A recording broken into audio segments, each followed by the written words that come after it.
Hey, welcome everybody. We have just before we get started, let's everybody thank John for running around like a crazy man to get all this set up. So we have we have a lot of moving parts tonight, and he's really doing a stellar job making sure we don't have that reverberating thing going on. Also, for those of you who joined us for dinner, how about that dinner? so so the food service, the catering folks did a terrific job with a few of the Ukrainian specialties. So hopefully you enjoyed them, and show your love next time.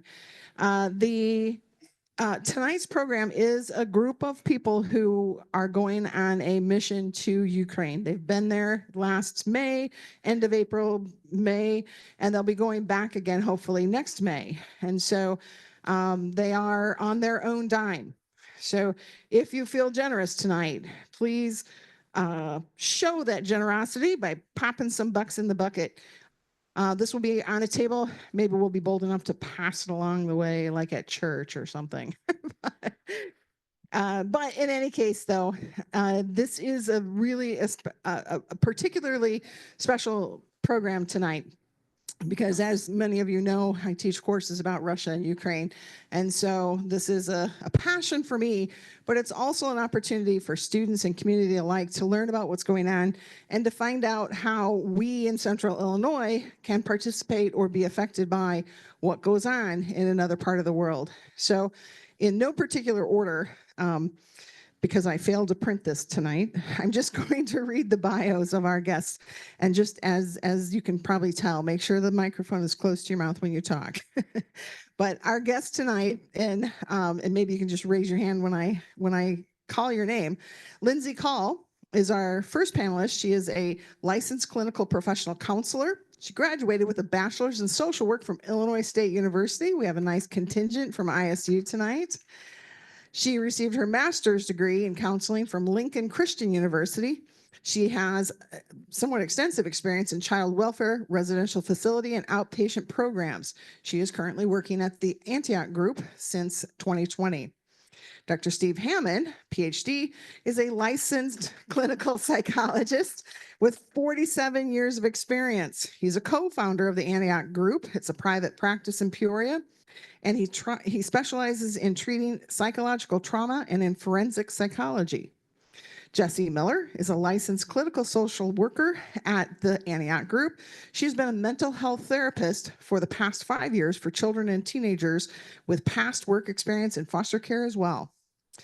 Blake Mulish is a Tremont native and a Bradley graduate who has worked in various higher education and religious ministry roles before starting a career in private practice therapy within the last 5 years. Blake currently works at Illinois Central College as a mental health counselor and plans to pursue a PhD in counselor supervision in order to take part in training the next generation of therapists. We also have Mark Rein, who is a Caterpillar retiree, having retired 5 years ago from CAT as the manager of the Global Emissions Regulations and Conformance Department. He is currently a real estate developer with companies and partnerships located in 7 states, focused on multifamily and student housing, as well as hotels, senior living facilities, farmland, and historic property renovations. As an adventurer, Mark began his mountaineering exploits with the summit of Mount Rainier in Washington State. With his wife, Cheryl, they are members of the High Pointers Club. His goal is to summit the highest points in all 50 states. This has only been accomplished by 300 individuals. Today, he has points in 49 states. Cheryl has summited 43. In addition, he also summited Mount Kilimanjaro, the tallest peak in Africa.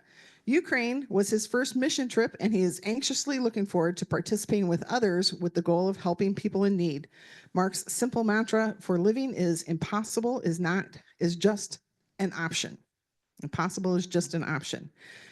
We also have a website that I'm sure I'm going to ask Mark to talk about for the other segment of the group that went to Ukraine. And with that, I'm going to let you guys talk about all of it. Okay, sounds good. Well, good evening, everybody. My name is Mark Rein, and yes, thank you so much. And the mantra is impossible is just an opinion.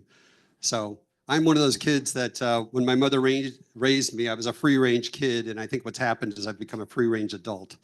And if somebody says you can't do that, that is the last thing you tell me because it's like, okay, let's take on that challenge, right?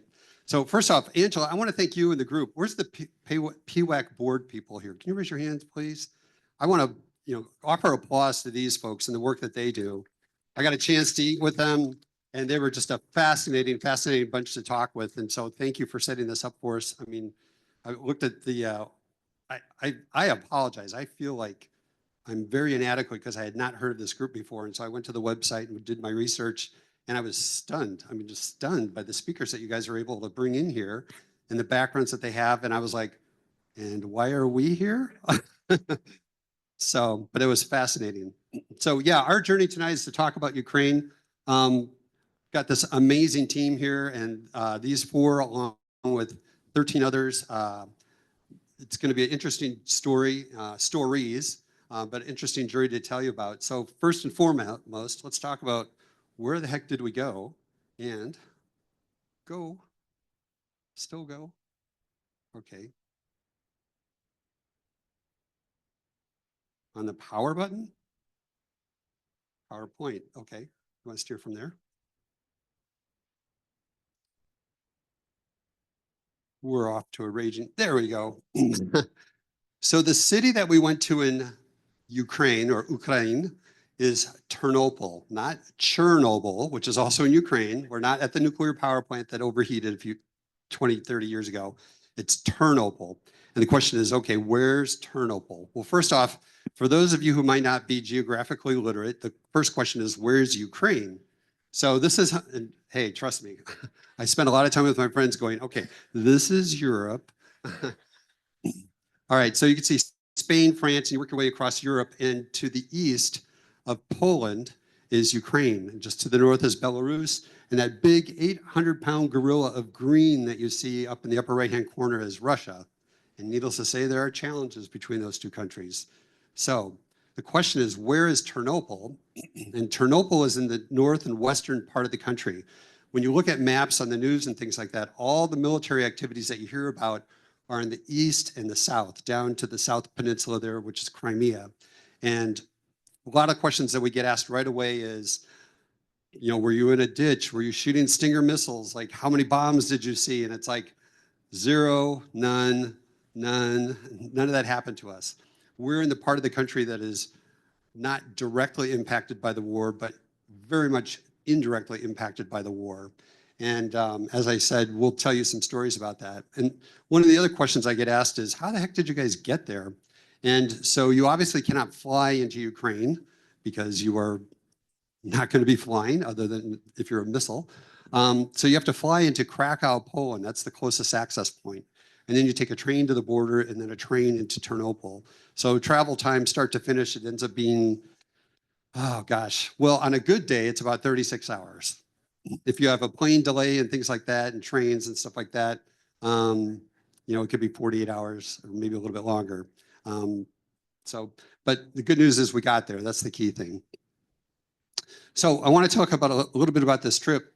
One of the questions that I get asked all the time is, I told you about the city of Ternopil. What was special or unique about Ternopil? Well, it's a city of about 200,000, kind of like Peoria. It's in the middle of a large agricultural region, kind of like Peoria. It's not an area that is really so much of has military value. So believe it or not, throughout the entire war, up and to the left of Ternopil is Lviv. That's a very large city. They have targets of military value, shall we say. Ternopil really didn't have anything like that. In fact, up until the point that we had been there, they had only been bombed one time. And it went to a warehouse area. And ironically, the group that we worked with while we were there, it just happened to be an area where they had a lot of their supplies. And it was just like, really? Like one bomb, that area? But ironically, about a month ago, I think, there was another bomb or another missile that hit the city. And Russia is being very strategic. It's not necessarily military value. It's just to make the citizenry just miserable. So it was targeting a fuel depot that was in the industrial district. well, not warehouse districts, sorry, to again destroy all their fuel that they use for, heating, electricity, things like that. Because they figure if we can't beat you militarily, we're going to beat you emotionally, and we're just going to beat you down and beat you down. And we hear from them all the time that it's like, yeah, we have power about half the time. It's like 3 hours on, 3 hours off, 3 hours on, 3 hours off, because just like us, they have refrigerators. And so it's like, well, 3 hours on, 3 hours off. Okay, you can kind of glide through there. Just don't open the refrigerator door. So that was good, wise advice that they gave us. Steve's looking at me going, okay, your time's up. So the other question I'm going to answer really quick is why Ukraine and why did we go there? The reason for that is, I wish I could sit here and say there was a particular reason why specifically Ukraine, but we wanted to go to a place, or I wanted to go to a place where I could, impact people who, through no fault of their own, were just being beaten down by the 800-pound gorilla. And so somebody asked me, they said, oh, so have you been to Ukraine? I'm like, no. Do you speak Ukrainian? I'm like, no. Do you have relatives who are Ukrainian? I'm like, no. Well, what else do you know about Ukraine? It's east of Poland. And that was literally it. And so the challenge was so when I'm trying to get volunteers, this is just a one guy band, right? I'm thinking like, all right, I'm going to figure out how to invent this wheel. It might take a while, but I'll figure this out. So when I started sending out emails to friends and family and things like that, your friends can be really brutal. I got literally everything from, oh my gosh, that's amazing, I wish you the best of luck, to, believe it or not, some of my very best friends, they said, you're effing idiot. You don't even know, buddy. You don't know anything in medicine. What makes you think you could be successful here? And I'm like, gee, thank you so much for that stirring response. And as I said, impossible is an opinion, right? So I just looked at him. I said, look, I have no background in medicine whatsoever, but I know people in medicine. I know doctors. I know nurses, and started from there. I sent out an email to 134 people that I thought had some medical background. I got responses back fairly quickly from 36 of them and said, I'm interested. Okay, as you guys all know, interest and action are two profoundly different things. Of the 134 that became 36, I got 4 of them to go. So now you're going to look at me and go, wait a minute, where did these guys come in? And how did you get a group of 18? And what happened was friends started telling friends. So before this trip, I knew none of them. And so we've become very good friends. So Steve Hamon, who's going to follow me here in just a moment, my neighbor invited me to a trivia contest, Barb, who I saw there. And she said, oh, you need to sit with our table. And I sat next to this lady, and typical, what do you do for a living? And she goes, oh, I'm a professional missionary. I'm like, that's a job? And she goes, yeah. And I'm like, where do you professionally mission, whatever you do? She goes, oh, I work in the country of Jordan, and I'm home for the holidays. And I was like, oh. So I thought, I'm trying to figure out how to put together a mission trip to Ukraine. She goes, oh, I know somebody in Ukraine. I'm like, no. She goes, no, seriously, I was there like a few months ago. So she got me in contact with this person, and I called him up, and he said, oh, you got a lot of great questions. You need to talk to my boss. I'm like, okay. So I talked to him, and he did, oh, you got a lot of great questions. You need to talk to this guy in Omaha, Nebraska. And I'm like, okay, who's in Omaha, Nebraska? And so that's where this trip gets started. We connected with a group called Omaha Rapid Response. They're a Christian-based organization who do mission trips all over the US, all over the world, and they'd actually been to Ukraine 3 times. And I was like, aha, I don't have to invent the wheel, but I can get people and I can get funding. How can we work together to put this trip together? And so that's how we pulled this trip together and got ourselves to Ukraine. So this is the group. This is the first group. It was an 18-day trip. This is the first group that went for the first 10 days. Some of us stayed the entire 18 days, and these guys are part of the second group that went. We were broken up into 3 teams. The first, there was a medical team, so we had 2 surgeons, 2 nurses. They did surgical work there, and I'll talk about that in a second. We had the people that worked construction at a hospice center, and I use the word hospice kind of loosely. I'll explain later. And then we had these guys, the mental health team. And again, I know nothing about mental health. I can swing a hammer, So I can do that. And I know nothing about surgery. So that's where we had these guys. So the funny thing is the surgical team who you see here in action, when we first left, they basically said, you know, for licensing, insurance, all that kind of stuff, you guys aren't going to be doing anything. You know, you can teach, you can observe, and this is day 2. They're like going, okay, you guys are pretty good. We need to get you in there. And, you know, by the end, I mean, these guys were all best buddies and they're telling stories and they're bringing people out of back closets that it's like, look, we don't want to even touch this one. And they're like, yeah, yeah, we do that. And it's like, great, you know, bring them in, bring them in. And this is the construction team. We were at this, it's a converted pig farm. So yeah, it's kind of strange. This is the hospice kind of nursing home, if you will. This gentleman who's a former officer in the Russian army and his wife got moved twice because of the war from Eastern Ukraine to Kyiv. And then because of the bombings, he moved out into the country in a little village, literally a village of about maybe 40 buildings called Zhikiv. Big sign on the side says 1,375. And I'm like, I don't think there's that many people that live here. And they go, no, Mark, it was founded in 1375. I was like, oh, sorry. So, but the hospice center, well, hold on, I'll tell that one. But again, we were putting in new flooring and things like that. And then, Steve, I'm kind of jumping ahead to this slide, which is you. This is the mental health team. These guys went with the hope of maybe impacting 30 to 40 people. And here you can see an auditorium of medical professionals that these guys were able to become involved with, and some additional ones. And just really quick ones I'm going to fly through here. You know, they were very gracious to us because, you know, here we are, these Americans, and we were warned that they said, you know, you're going to get asked this question a number of times. And I was like, okay, what question is that? They said, why are you here? And it was like, oh, well, you know, and they said, you know, we're at war, right? I'm like, yes, we know you're at war. And it's like, look, we just want to come and help. And they're just like, we're kind of stunned. And they're incredibly grateful. So it was just fun to meet them and stuff like that. Especially this cute little girl on the train. It's like these children are like fearless.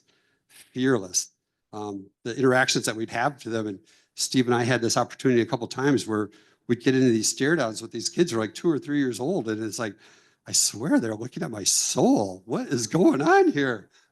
Steve and I were looking at each other like, you too? Yeah, me too. But you can see some of the incredible beauty of this country. We would go by these farmers' fields out in the country that were just, I mean, they just go for miles like this. And the architecture of the cathedrals, which is just stunning. And as you can see, none of them are blown up, again, because we're in the north and the west. Here's one of the interior of one of the cathedrals that we saw. Again, one of them near the villages that we were at. So I'm going to stop there. We're going to do this relay thing, and I'm going to pass the baton over to Dr. Steve Hamon and get him started.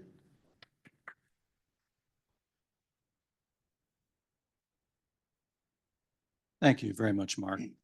Could we take a moment and give applause to Lindsay, who put together our PowerPoint for this evening? Thanks. Yeah.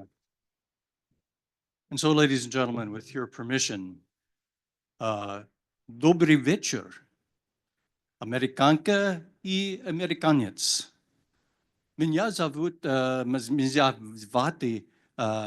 Stepan Timofeyevich Hamon. Я лекар, психолог, американец.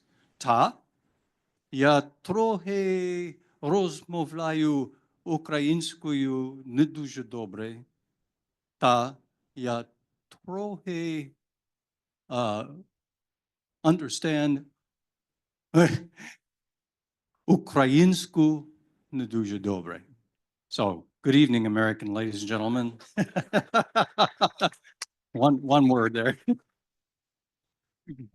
Good evening, American ladies and gentlemen. I am Dr. Stephen Hamon, or Stephen, son of Thomas Hamon, an American psychology doctor, and I speak in Ukrainian a little bit, not very well, and I understand Ukrainian a little bit, also not very well. I'd like to go right to the question of, for some of you anyway, is what is your grandfather doing going to Ukraine? For me, this was a dream of a professional life realized. First and foremost, it's founded in my Christian faith that tells me to love others as God has loved me, operationalized by Gandhi, who said, be the change that you wish to see in the world.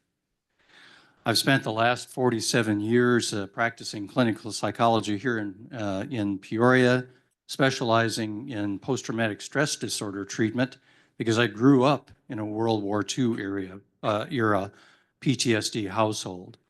And as I neared the end of my career, I've had the desire to apply these skills elsewhere in the world in hotspots.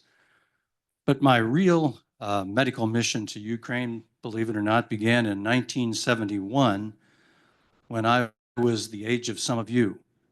Now, dinosaurs roamed the earth, pterodactyls flew in the skies, but I was in Dr. Walsh's class on advanced sociological research at Illinois State. I can't tell you much about advanced sociological research, but I certainly can tell you a lot about Dr. Robert Walsh. He was the student's professor. You got extra credit for dropping by his office during office hours just to tell him what was on your mind. And he was just a brilliant lecturer and so forth. At the end of class, when class completed, he looked out at us and said, I have a question. Which of you will go from this university to become the best teacher, the best doctor, the best whatever you're going to be in the world and make an impact possibly on a global scale? Raise your hands. Of course, it's a little hubristic to go, yeah, me. No, so no one raised their hands. We all stared at our shoes. And he looked at us and said, if not you, who? And boy, that's moved me for my entire professional career. But why Ukraine? Partially because I could see that these people are freedom-loving people who are fighting the fight of the free world at this point in time. I also had the privilege 15 years ago to have a Ukrainian young woman who had grown up in the Ukraine when it was a Soviet possession. And I was struck by how this intern kept her eyes open in the clinic and also how she could find humor in just about any situation.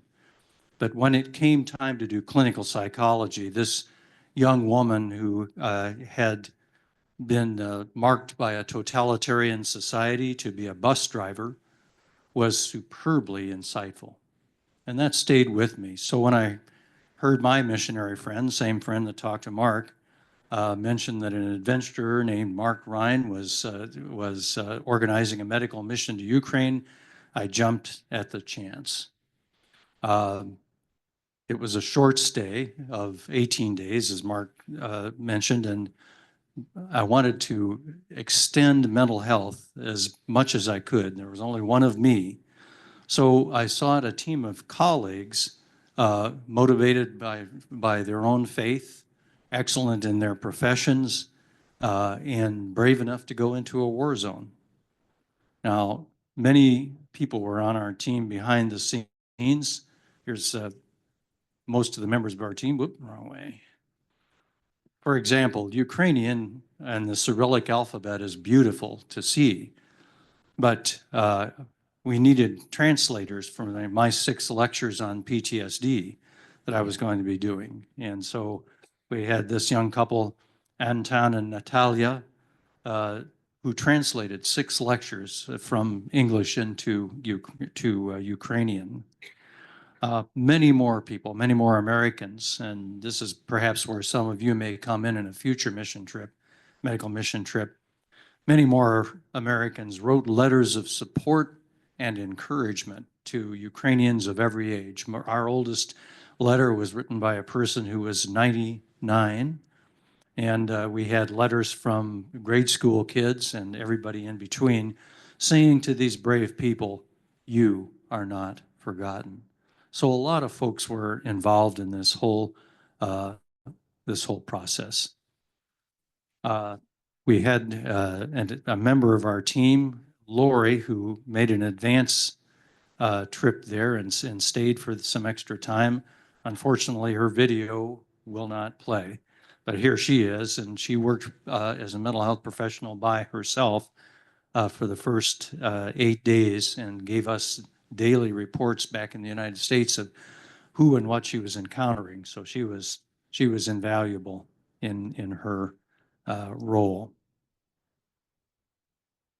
Here she's going to talk and not say anything.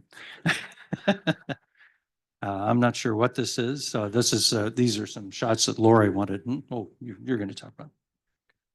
Yeah, so I guess they want me to talk about Lori's slides, and she's not here to talk about them. So this one's kind of, there's a story behind this one that is quite funny, actually.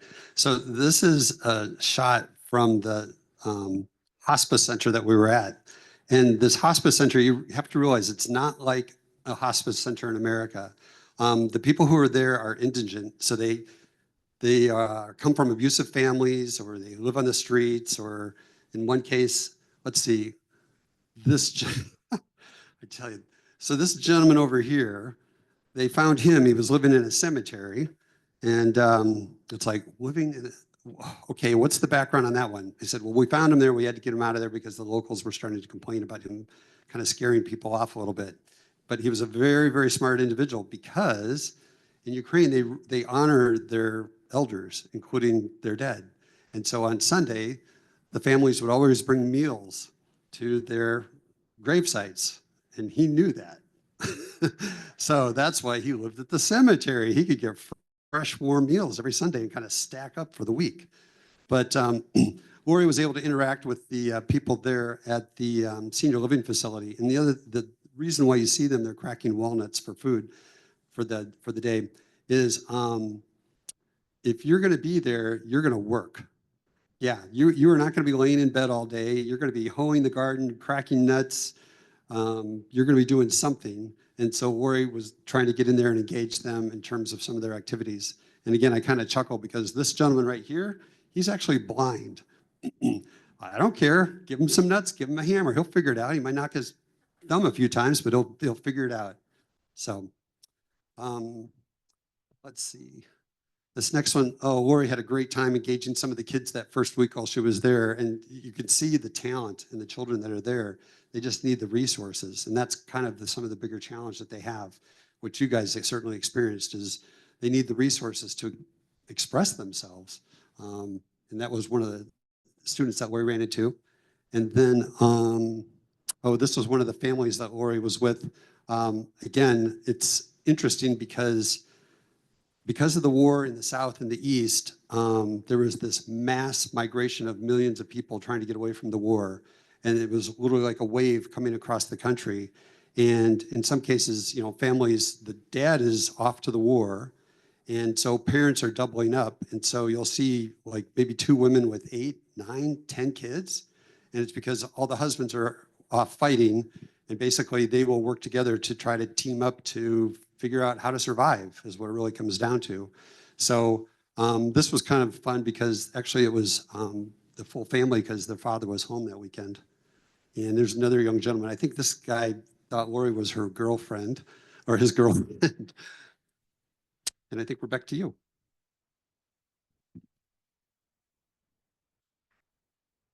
Let's talk a little bit about Ukrainian society, shall we?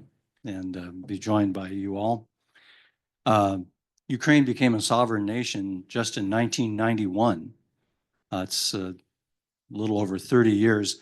Ukrainians love their freedom, but the nation, in terms of work roles and many other roles, is still stratified as it was in the Soviet era. The message sort of is stay in your lane. So the physicians that I taught were young primary care doctors and pediatricians who had been taught to cure coughs and colds and stay in their lane. They, I think, knew what the letters PTSD stood for, but they had no idea how to treat it, because in a stratified society, that's the job of the psychologists and psychiatrists. The thing is that suddenly they found themselves out in clinics around Ternopil, treating moms and kids with nightmares and stomach aches because they were part of the refugee population that migrated into Ternopil because of its relative safety. And they had lately, these moms and kids, been treated as human targets. So human, shields, I should say. So, here are these young doctors that needed in a hurry to learn some things about post-traumatic stress disorder and how to treat it. But it was a very stratified society, we found. Maybe some of you would like to add a few comments here.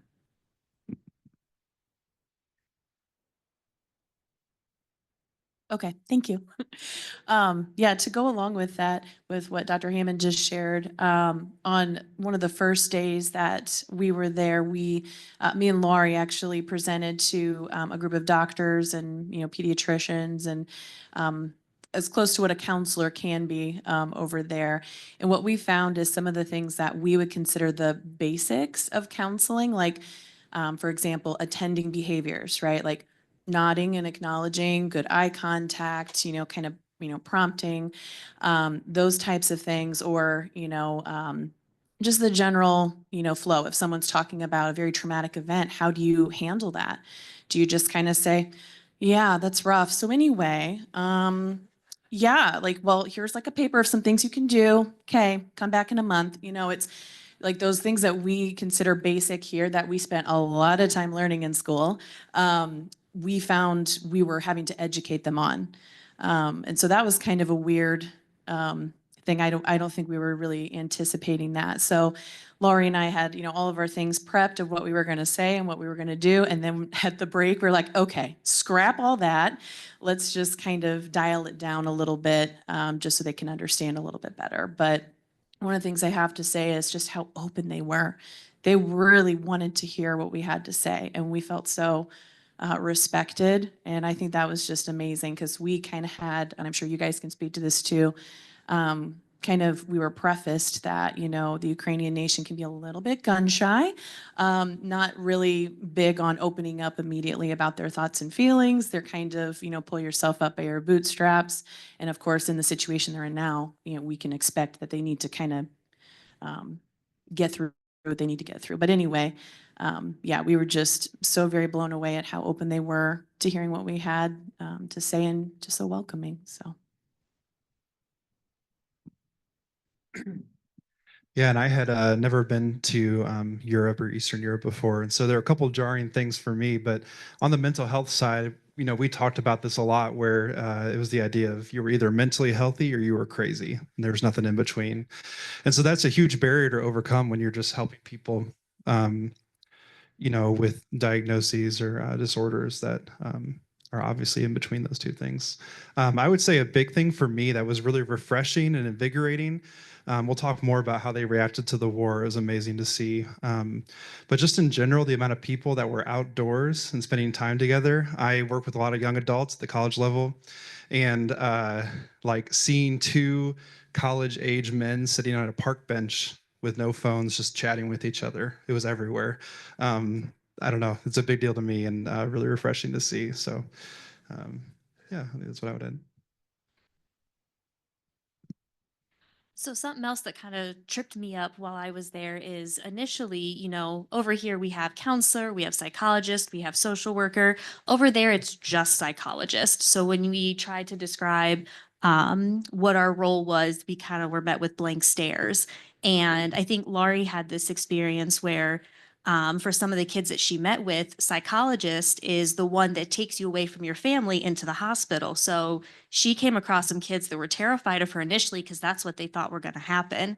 So that was a reminder of how different titles are in other places and whatnot. Yes, it's a bifurcated society, I would say, with regard to mental health. bifurcated. It's kind of got two divisions with regard to mental health. Pre-1991 people that were born or raised in when it was a Soviet nation consider mental health a grave weakness and even a danger, because if you're mentally ill, I should say, if you have anxiety or depression, you'll be carted off to what amounts to a psychiatric prison, not to a hospital for treatment. The younger folks born since 1991 and growing up in a free Ukraine basically have moved out of that shame-based approach to things and are very interested in getting help. If they have depression or anxiety or relationship issues or whatever, they are very warm to seeking help. The other thing that I had the privilege of doing was speaking to a group of Ukrainian army chaplains. There is no official chaplaincy corps in the Ukrainian army. That's not a paid position. These people leave their jobs for 2 weeks at a time and drive 11 hours to the fighting front, risking their lives to bring spiritual comfort to their fellow Ukrainians. And here I had, assisted by one of our translators, Dr. Victor Reputa. I was speaking to the chaplains. I don't know if we have a picture of them in later or not. Whoops, no. And I cited one passage of scripture that just happened to be John chapter 12, verse 4. And I was surprised because as I looked out at the audience, when my translator said John chapter 12, verse 4, I saw their lips moving. They had John chapter 12, verse 4 memorized, which if you think about living in a society where if you have a Bible, it might be confiscated in a hurry. It makes sense, I guess, to commit large sections of the Holy Book to memory. So we were quite struck by that. Can we talk a little bit about the Ukrainian society at war?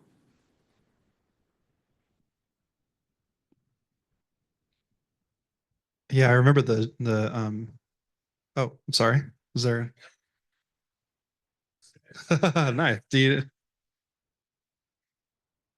I'm sorry, I didn't. What is John 4? You folks, you'll have to ask a Ukrainian. I don't remember it. A Ukrainian. I don't know. I don't know. I don't know either. Yeah. Right. Probably find it somewhere. I wanted to share just what it was like a little bit coming into the country, riding on the train from the border of Poland to Ukraine, and what I felt like was a really insightful like microcosm of what this experience was like and how people adapt to wartime. If you guys remember, we had soldiers on the train with dogs looking for drugs and kind of other things, and large automatic weapons, things like that, walking up and down the train, and tensions were high. Like nobody was talking. Everybody was kind of staring forward, and of course, as Americans, we're like, "What is happening?" And I just remember all of a sudden the dog like kind of freaking out, and I saw somebody hand like a little vial to somebody else, and then this dog ran down the train, and it was training actually. It found this vial in this woman's purse that they had put in there to train the dog. And then everybody like is smiling and starts clapping for the dog. And so here we were, I was so nervous and uptight and afraid. And these people who had been at war now for 2 years are quick to be uplifted by something so small in the midst of great turmoil.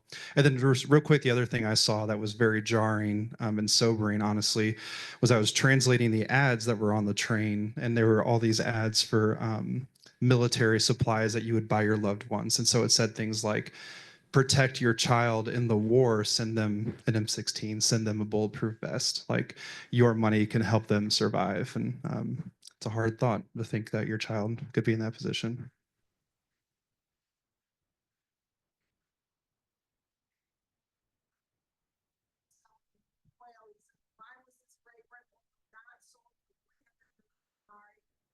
the poor. And Jesus' response is, you will always have the poor among you, but you will not always have me. So that's close. Sorry to correct you, Angela. It's actually John 4:12, not John 12:4. Yeah, so we're not selling oil tonight, but thank you. John 4:12 is, no one has ever seen God, but if we love one another, God lives in us and his love is made complete in us. Yeah, yeah. So chickens later, and then we'll sell geese. No. This book is up on the screen as just sort of a little parenthetical ad. If you would like to read a well-researched book that can help restore your faith in humanity, recommend Humankind, A Hopeful History by Rutger Bregge. Bregge cites many instances where human beings have emerged higher and better than the dire predictions and the negative predictions. He cites example, for example, of England during where they knew the Blitz was coming, and certain English politicians anticipated that English society would disintegrate, would disintegrate into what they called a war of all against all. But as we know, that's not what happened during the Blitz. The phrase "keep calm and carry on" emerged from the Blitz, and they worked together. Ukrainian society at war is a lot like this. These people are grimly determined to defend their country. Of the soldiers that were back in the hospital I worked in that suffered from PTSD, every other one of them basically was asking to be treated for his post-traumatic stress disorder just enough to stop shaking so that he could go back on the line and defend his country. It was striking. Yet they're able to see the humor in things, as I learned from my Ukrainian intern years ago. One of the gentlemen, Sasha, that we communicated with regularly, when asked how things were going, would answer, "We're doing well, considering our situation." When we were about to leave for Ukraine and had our last Zoom meeting with Sasha, I think it was Lindsay who asked Sasha, "Can we bring anything else?" And he answered, "Maybe a little ammunition." So that, yeah. Other comments on the people at war? Hmm? No, no picture. Oh yeah, okay.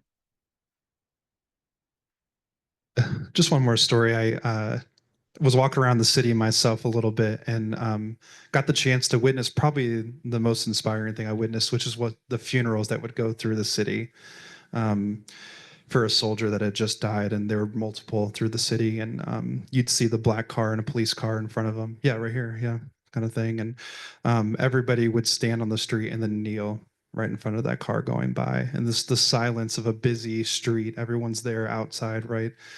The reverence and respect they have for the people that were dying for their country was unreal to watch. To kind of dovetail off of that, I think of like, this doesn't happen all the time, but sometimes when there's a funeral procession here and you've got people flying by, totally disregarding, makes me angry. Like, come on, have some respect. But just the level of patriotism that these people have. I mean, again, they're in an impossible situation, so it's very inspiring to see them come together.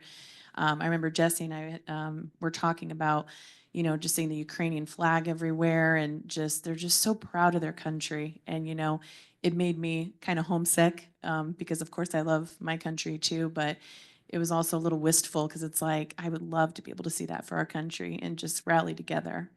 So it was just kind of a bittersweet moment, I think.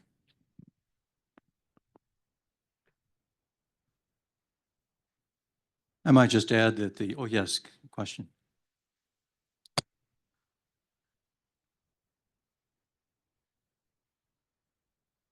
Catch that. So the question was, she was asking, when we saw a funeral procession, did we also kneel? And yes, absolutely. It was, Lori was the first one that saw a funeral procession, and she was telling us the story, and we're like, I kind of want to see one, but I really don't want to see one. And it's amazing because you're in the middle of the city and all of a sudden everything just goes completely silent. And if you don't know what's coming or what's happening, it's very eerie. And all of a sudden there's this procession of cars that goes by and everybody's on their knee and everybody's saying prayers and everybody's very quiet and solemn. And yeah, it's very emotional. Would you guys like to talk about Ukrainian moms and kids a little?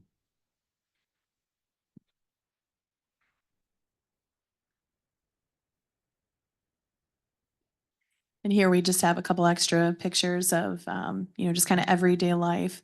And it's, again, just so inspiring to see people just kind of going about their daily lives and trying to make the most of it. And, amidst a bunch of chaos that's happening, in neighboring portions of their country. But there was definitely joy to be found, that's for sure. So Jesse and I worked a lot with the children and adolescents, and Lori did too.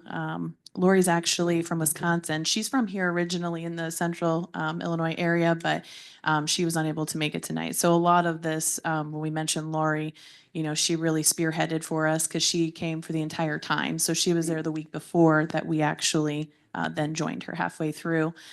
This picture here is a photograph from one of our teen groups that we did. There's a couple of preteens in there too, kind of middle school, high school age kids. And Jesse and I led this group. It was at one of the churches there, and most of these kids were refugees. So they, have come with their families, most of the time just with their mothers. Their fathers are serving or, unfortunately, have passed from serving in the war. So we have kids here from all over Ukraine, seeking refuge in Chernobyl. So we had the opportunity we did just kind of a fun little craft here, just to kind of, break the ice a little bit and kind of try and engage them. We also included, we packed a ton of fidget toys because we thought, come on, American kids love them, right? And so just again, to kind of give a small gift. And so a lot of them were, testing out the goods that we brought. And a lot of the kids were, just very curious. They had questions about America. It was very much kind of like Hollywood, right? Like, what celebrities have you seen? It's like, we're not from anywhere like that, guys. So we tried to describe like the Midwest, but they were just kind of like, okay. Chicago, right? Not quite. Sure, close enough. But yeah, we heard a wide range of stories. I mean, some of these kids are so goofy. I mean, teenagers, right? They're giggling, they're like, just kind of doing that. So that was kind of, again, refreshing to see, like, in the midst of all the stuff that they've been through, they're kids, just like, kids around the world, right? And then also too, there were a couple of stories that were kind of hard to hear though, so just, it was an emotional roller coaster. 1 minute we're laughing and having a, good old time. And then the next minute it's kind of like, yeah, I saw a Russian missile fly over my house and, if I could just have a Russian helmet, that'd be great. And it's like, okay, we're getting serious. We're getting serious real quick. But they were just so great. They were such good kids. Can I add a kind of depressing thought maybe, Sure. but one that's really important? I feel like the question I got most asked by young people there was, have you been in a school shooting? And that was a very eye-opener, like, oh, this is the view of America that we have across the world. That was a frequent question. You guys got it too, yeah. Yeah, just safety in general, I think. So when you hear those big, Chicago's been struggling for a while with, safety, of course. So, when they hear those key words or just even America too, I think they, like many places around the world, I think kind of have a different view maybe than what we do. Here's just a couple more pictures of them. And then here's the group together. Again, this is just, it just goes to show, like, there's the teen boys showing their, showing their muscles, being goofy. But yeah, they were just so warm and welcoming. And you can tell who the Americans and who the Ukrainians were because apparently only Americans smile. Oh yeah, we noticed. So you could see Jesse and I, and then one of our translators there next to me. I'm the tallest one. And then Jesse's next to me. And then next to me on the other side in the striped shirt, that is Elisa. And she's one of our translators, which we'll share about in a little bit. But so us three are smiling with our teeth. I think maybe one other boy is, but the rest are smiling. I guess it's an American thing to show our teeth. I don't know. And then this is a group of, this is like a mother's group, essentially. These are refugee women who, it's a very similar situation to the kids that we talked to in the group, except these are moms. So we held kind of it was kind of a hodgepodge between like an informational group / therapy session, kind of a group therapy with these moms. And again, just, you can tell the one in the black jacket. I mean, she's just like so pleased that we came and just was so grateful, to have us there. It took a little bit to warm up, and share some vulnerable things that they were going through, what they've seen, their hometown, just the trauma, and I'm sure someone here may speak to the air raid sirens that would go off. And yeah, so that was a little bit alarming as well. But I mean, some of these moms, these families, I mean, it was just constant. The woman in the green turtleneck was telling us about having a go bag, like, basically for her children and her, like, just at all times. It's there, it's in the corner, we're ready. And unfortunately, she did have to, she's a refugee now. She had to relocate to Ternopil. And then one last thing here, and I'll pass it on to Jesse.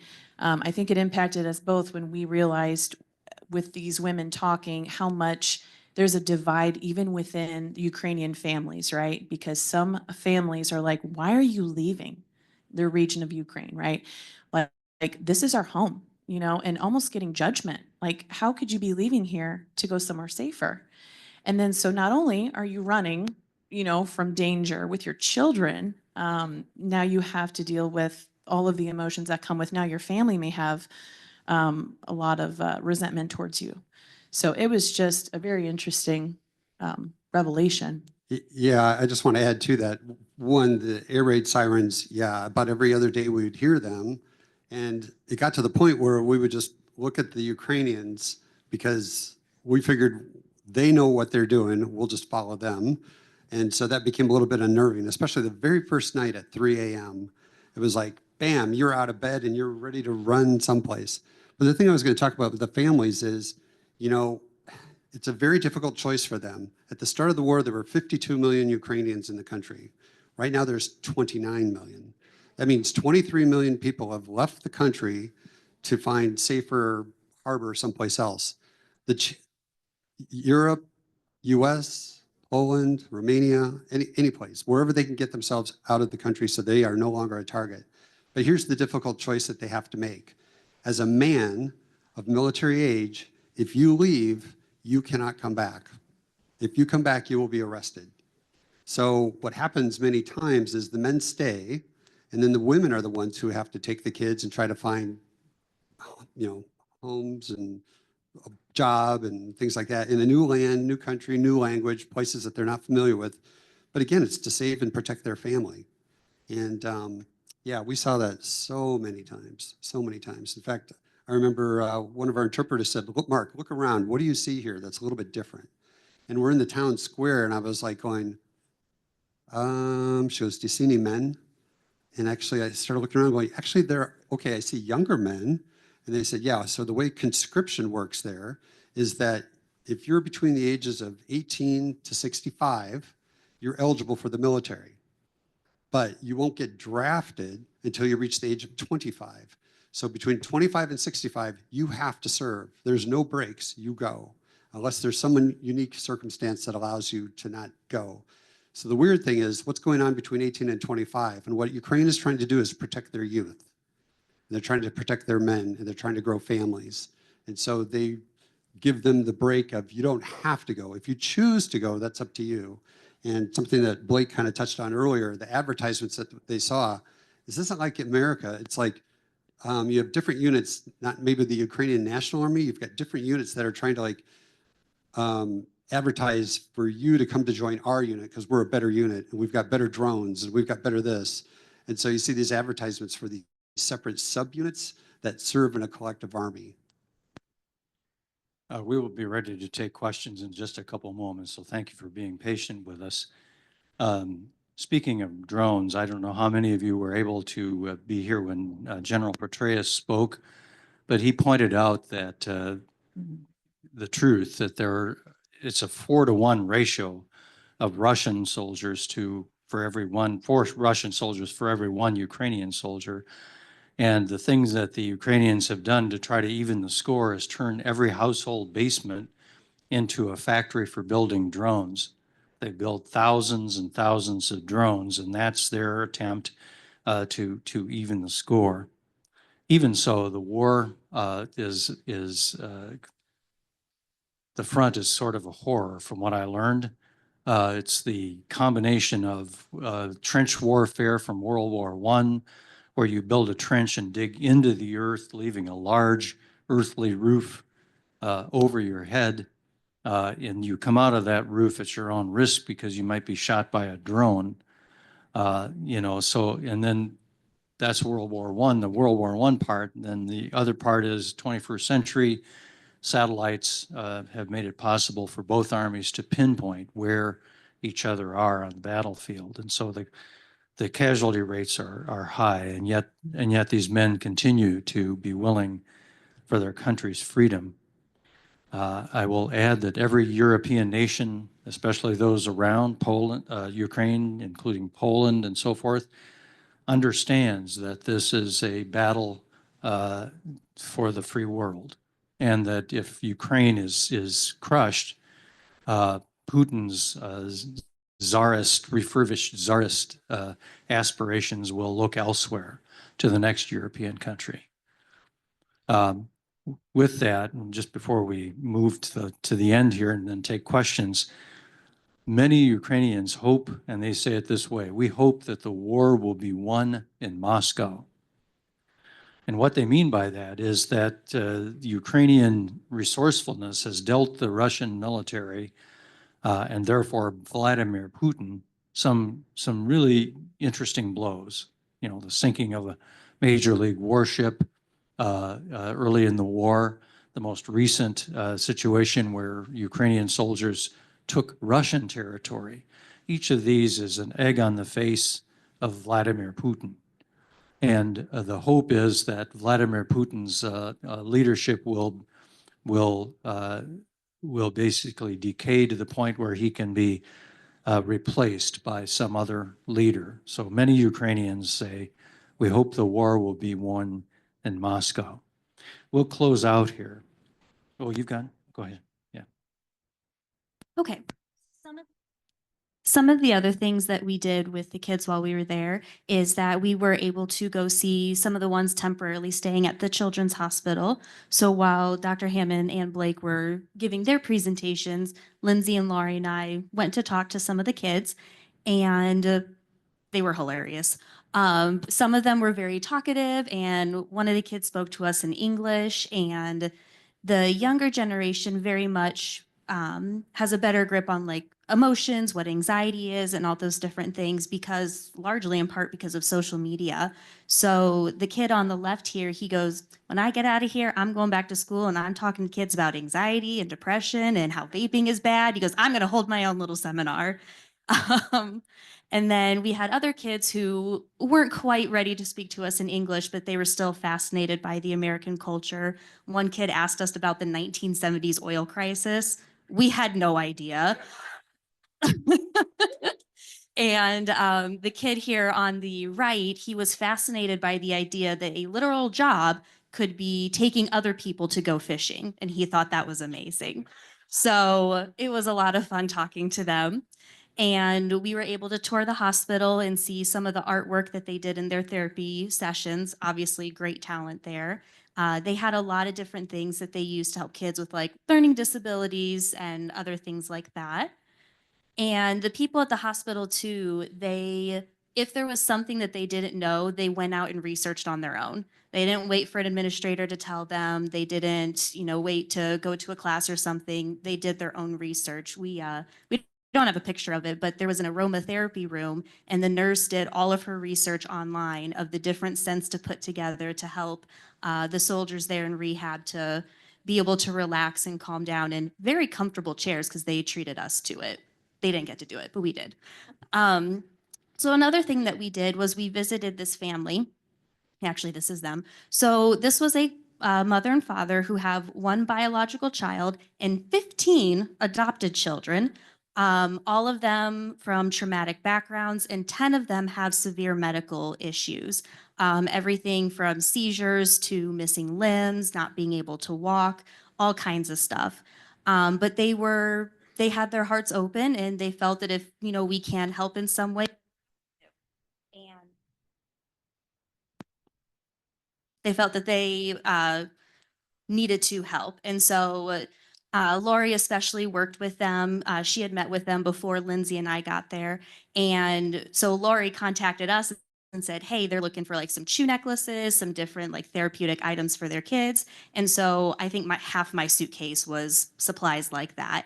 And so we brought it to the family, and we were able to show them how to use like some things to help manage breathing, and different necklaces and things like that. But it was a great group of kids, and you could feel nobody was left out. There was love between all of them, and it was just a really amazing thing to see.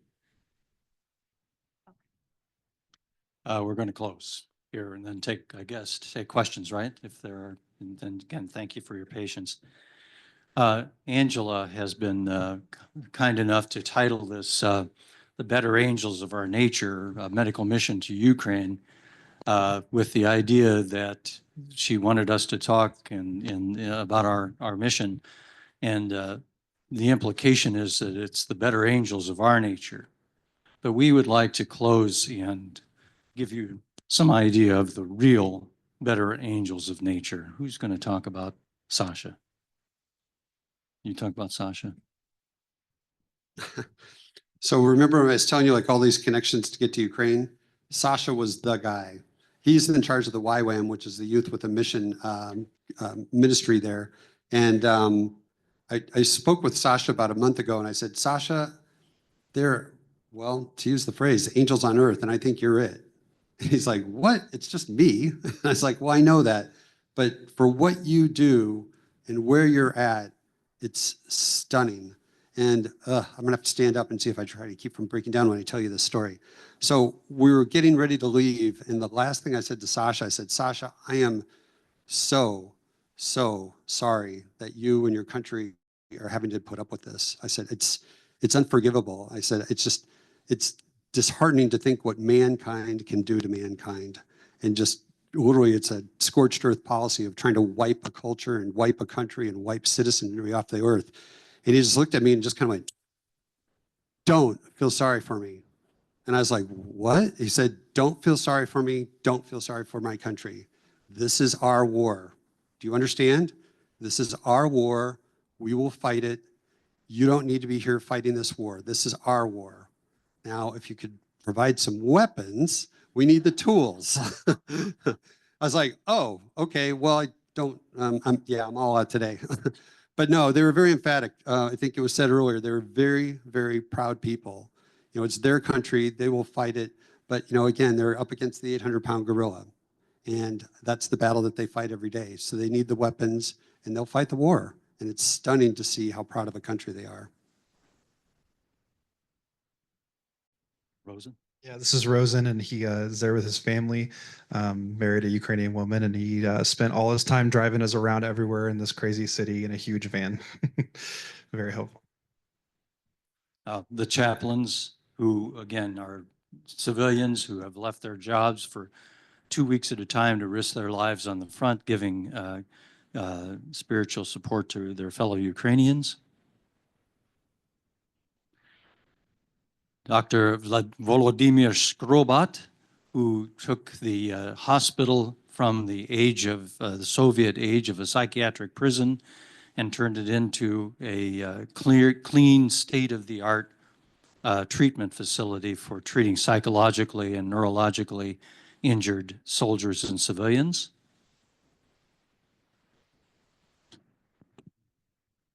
And here we have Elisa and Aya. And these were two of our translators who were just absolutely amazing. They are in their early 20s. They're married. They gave us such a good inside look at what it's like to live in Ukraine as a young person. It was just so incredibly insightful to hear their perspective.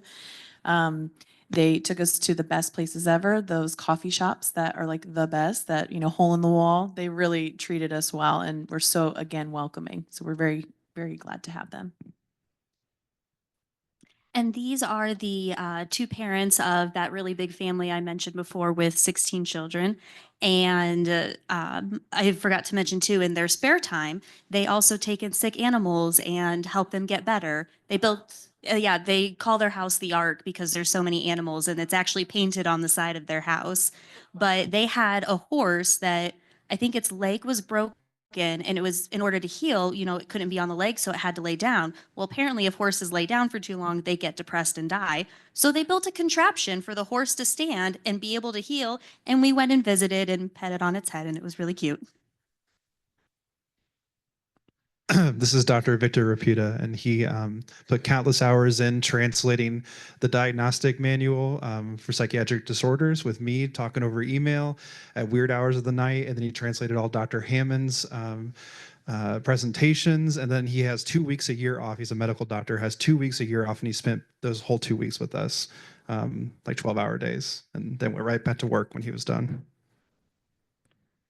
So these then are the real better angels of human nature, and we thank you. We'll take questions. Thank you. Thank you. I'm going to send this back outside, but I'm strongly encouraging you. If you've been inspired tonight, sorry, I'm going to break down. Drop a buck in.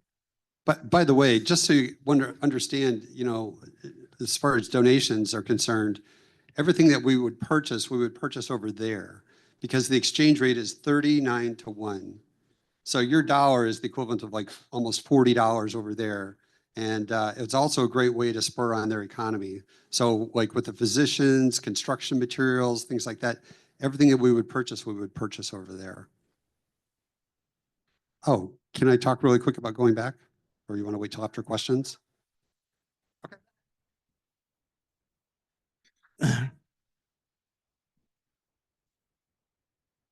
Okay, I was just wondering, what media did they receive or to understand what's going on within their country? And they're so close to Russia, would they get any propaganda coming from Russia? Yeah, you know, just to give you some perspective, I mean, Ukraine is a European country. I mean, in the city that we were in, it's just as if you were in Eastern Europe. And so they have a lot of the same media, a lot of the same information, but of course they're getting it from both sides, but they filter very well. They understand like, oh, this is Russian crap. And they're very emphatic about it. And then it's like, they want their information. And so, and they're very emphatic about what language you use. It's like, do not speak Russian. Do not speak Russian. Although they all can, don't speak Russian. Did you come away with a sense of how successful Ukraine will be or not? What it'll look like in 20 years? Will Russia defeat it? Will it succeed? What will Ukraine succeed? I just wonder what you think the future will hold. Yeah, we have some strong feelings of having been in Ukraine. The jury is out, and much of it depends upon military aid, but the determination of the Ukrainian people is very, very great. While most of them recognize that they may have to cede yet some land, nobody in Ukraine that we talk to has any thought of there not being a Ukraine when the smoke clears. Nobody. So in terms of a rebuilt Ukraine, there'll be, because so much has been destroyed, there'll be a huge rebuilding effort to undertake. We'll be talking in a little bit after questions about our next mission to Ukraine. That will focus from a mental health perspective on moms and families, because when those soldiers demilitarize, when they come home, when they do demobilize, they will come home as war fighters, and they will have to do some training of the moms and others to help these guys recognize when their post-traumatic stress is really out of control, and to help them calm down. So we're preparing our mental health effort for a Ukraine after this horrible war. Thank you. Thank you for bringing this to Peoria, share your experiences with us. I guess my question is premature in a way, because I was saying, what are the lessons learned from your visit that might alter your agenda the next time? And certainly, depending upon the timing, it could be the treatment of those returning home from war.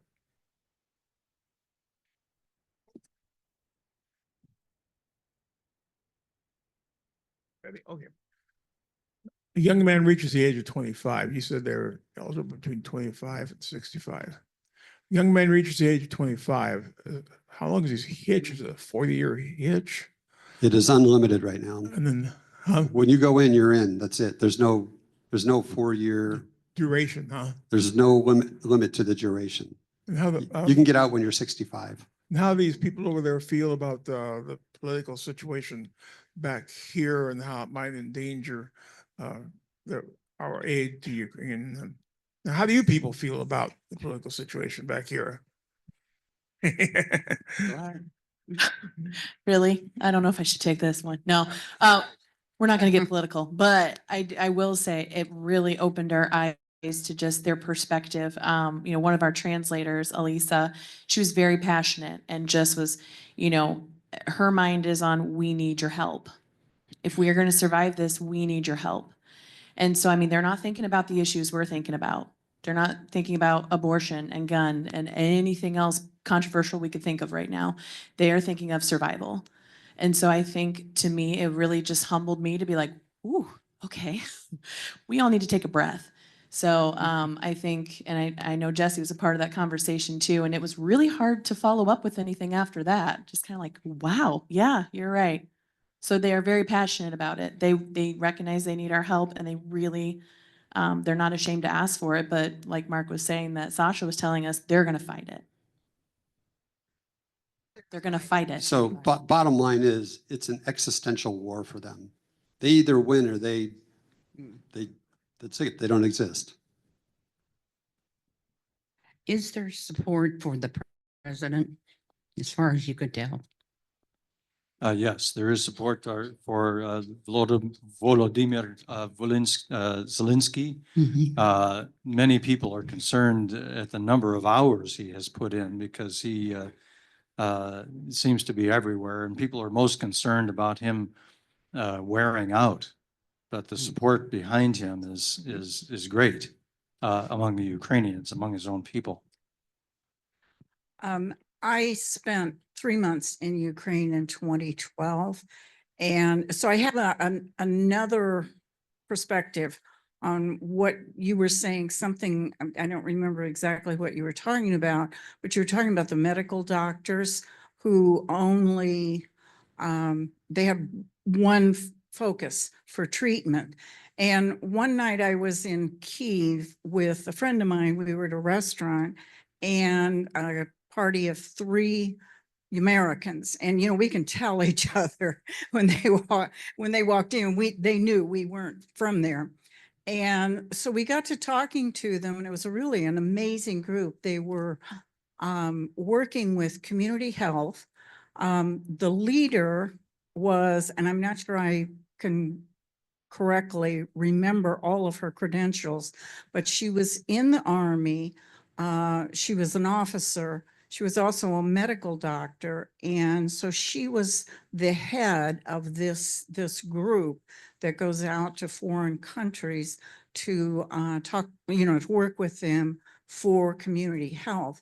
And she said for the Ukrainians, because they still had a very, very Russian mindset, especially, you know, the older men, they'd stand, she'd said, at the back of the room with their arms folded. They weren't going to listen to a thing. What? Oh, okay. I'm not sure I have a question. Okay, so just to wrap it up, what she said was that they have such a different mindset, and that the younger people had a different mindset. And I would imagine the same is happening with the medical. Yeah, very profession. much so. Young Dr. Raputa here is a pediatric anesthesiologist. He's a highly trained medical specialist who makes $400 a month American.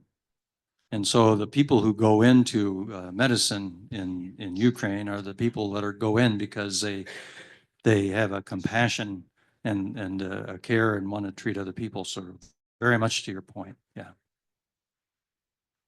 Actually, regarding their salary, it was kind of interesting because our surgeons who were there, they'd be like, how much do you guys make? And they were embarrassed to tell them. And they started realizing, like, you know, what these guys do for what they get paid. And the average national salary on a monthly basis is about $280. That's monthly. And so for a physician to make 400, it's like, oof. I guess, sorry, that was louder than I expected. Hi. My question kind of follows that perspective a bit. What really stood out when all of you guys were talking was this strong sense of community and collectiveness that this town and the people were showing. But mental health is still so either you're insane or you're normal. And that's a very personal thing. So kind of what did you guys talk about with them in order to develop like a community sense of mental health care? Is that something you would want to talk and approach with next time on your visit? I'd love to hear your thoughts about that. Actually, the group of moms that we had the group with and met with, at the end of the group, they actually were talking amongst themselves, and they have decided to meet after we were gone on a more regular basis because they found that experience to be so therapeutic. So it was kind of like a moment. I know. I mean, we were just so tickled that we were like, yes, this is what it's for. So just kind of to your point there, I don't necessarily, I mean, definitely, you know, kind of the two polar opposite ends of the spectrum. I think what at least I noticed is it's just not talked about. You know, so it wasn't necessarily like, you know, oh, that guy's crazy because he's in the hospital. It, you know, is more of just like, hi, you know, but once you can kind of break down those walls, like with these group of women, I mean, I'm telling you, at the beginning, it was just crickets. They were just like, I don't know. But then once a couple started to be vulnerable, then they all started to open up and kind of see the value of that. So I really hope that this will kind of, you know, evolve and continue, even with the kids, you know, being able to talk about their experiences. Yeah, I think just bringing that awareness to it, because when we were meeting with this group, they all had gone to this same church together. And so they'd known each other for quite a while. I think some of them, it had been the 2 years because they left at the beginning of the war. And this was the first time that they shared their experiences. And they found out, I think 2 of them were from the same town. And I don't know if they had known that before. And so I think a lot of it is just providing that opportunity to spread that knowledge and then having a space where something like this can happen. Back in the 1960s and 70s and 80s in Germany, there was an area called the Fulda Gap. And this was where it was projected that if there was a Russian invasion of Europe, this is where they'd be coming through. And the soldiers, the American soldiers that were stationed there and sent out to bivouac, had estimated about a 3-minute lifespan if that started. And so these guys would go out and practice and bivouac in the field, and they'd come back, and essentially they'd be beating their wives and their children when they came back, because that's where their mind was. Now you're talking about post-traumatic stress with the men coming back. Are you doing anything to prepare the women the people that are still, that are the refugees for the time when the men come back, so they can deal with themselves as well. Actually, and Mark will speak to us going back in future, but that is one of the places we're going to concentrate when we go back, is with the women. You know, just to speak to your comment, our military has the troops on the base for 2 weeks after they return from active duty in order to teach them how to be people again and not war fighters. These guys in Ukraine are going to walk right off their drone and right back into their homes. So we'll be mounting an effort to train wives and moms to help their soldiers. Yes. And please wrap us up and tell us about Rapid Response America. Rapid Response America is the other piece of this mission that went to Ukraine that is working on refurbishing housing opportunities for people when they come home from the war that they actually have, and now during the war where they have somewhere to stay. So tell us about Rapid Response America and what you're doing next. Yeah, so I think when I told you that earlier story where it's like we made all these connections and eventually got to Omaha, Nebraska, the name of the organization, the charitable organization, is actually Omaha Rapid Response. If you look it up online, it says Rapid Response America, but it's Omaha Rapid Response. They're a tax-free, or I should say, they're a charitable organization, so any donations that are made there are tax-free. And for those of you who have a Caterpillar background, they are an approved organization, so your dollars get matched dollar for dollar there.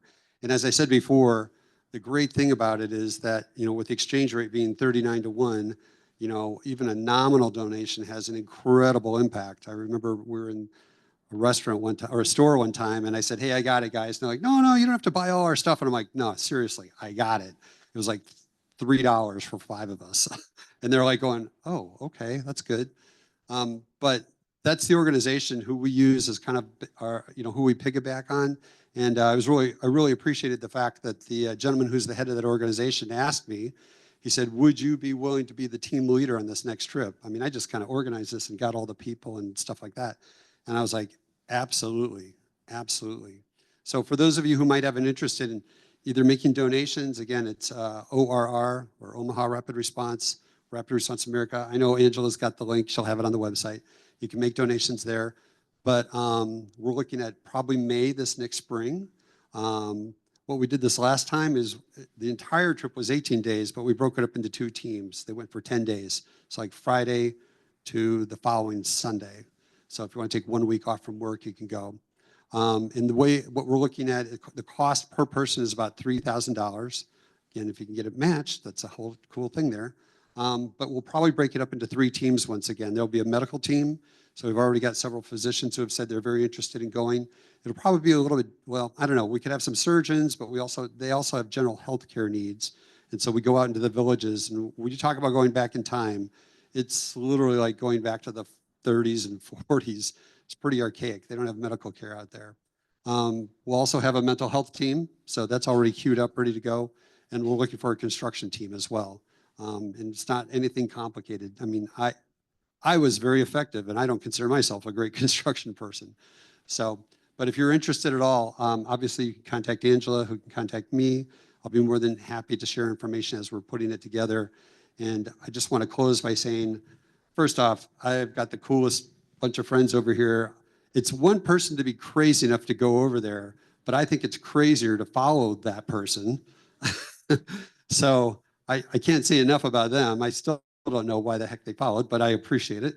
But I appreciate each of you. I mean, the fact that you guys have taken time this evening, you know, from your busy schedules and things like that to come out and to support Ukraine, you know, emotionally, physically, hopefully financially, it is greatly appreciated.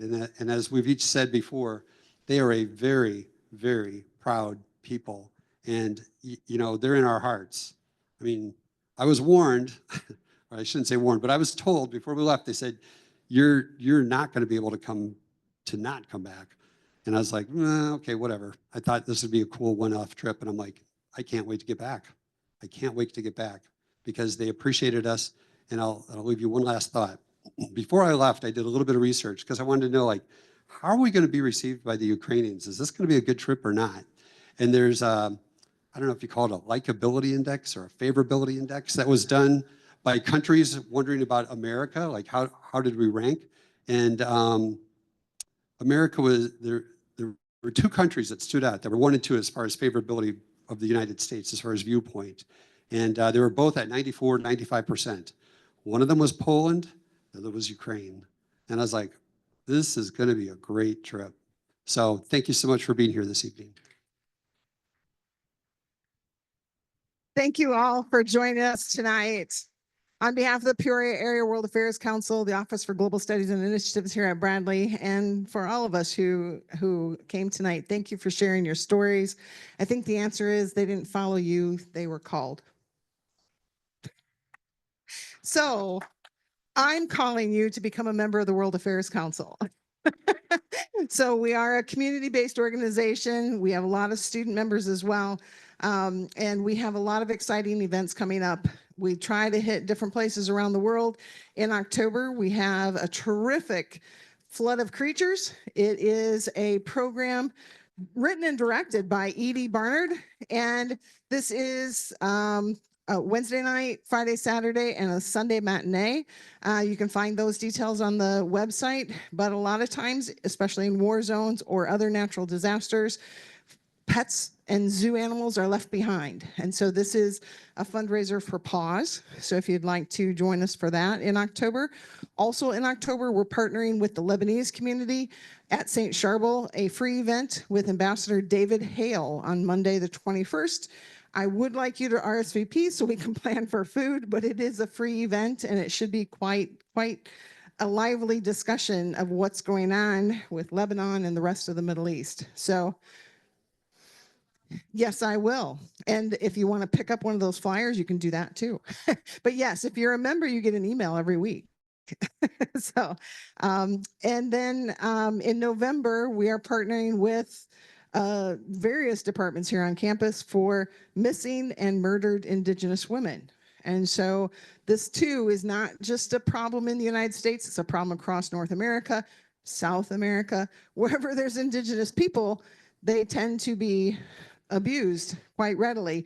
And so this program will look particularly at missing and murdered Indigenous women across North America and Latin America, but not only there. So join us for that in November. December 7th, if you are a fan of Scholastic Bowl, it is time for me to send out my appeal for volunteers. We need people to keep score, to keep time, to take care of the food in the volunteer room. So I think we probably will have moderators good to go, but nonetheless, if you're skilled in that area, we'll try you out for that too. So lots of things going on yet this year, and then we're already busy planning for next year. So come join us. Thank you all for joining us tonight. Again, if you got a couple of spare bucks, throw them in that bucket or go to rapidresponseamerica.org and you can find out how to support, it's Ukraine, right? Yeah, put Ukraine in the notes and your funds will go toward helping this group get back to Ukraine. So, and as he noted, join them. If you have any skills, talent, or free time, they can put you to work doing all kinds of strange things. So, and you'll pick up a little Ukrainian along the way. I'm afraid it would be hard for me to switch between Ukrainian and Russian. I don't speak any Ukrainian, so I would have to learn it as a language. Hopefully they would forgive me, but nonetheless, a good thing to know. They want us there. They want to fight their own fight. But they don't mind a helping hand. So thank you all again for joining us tonight. And thank you all for taking time out to learn about this tonight. Good night.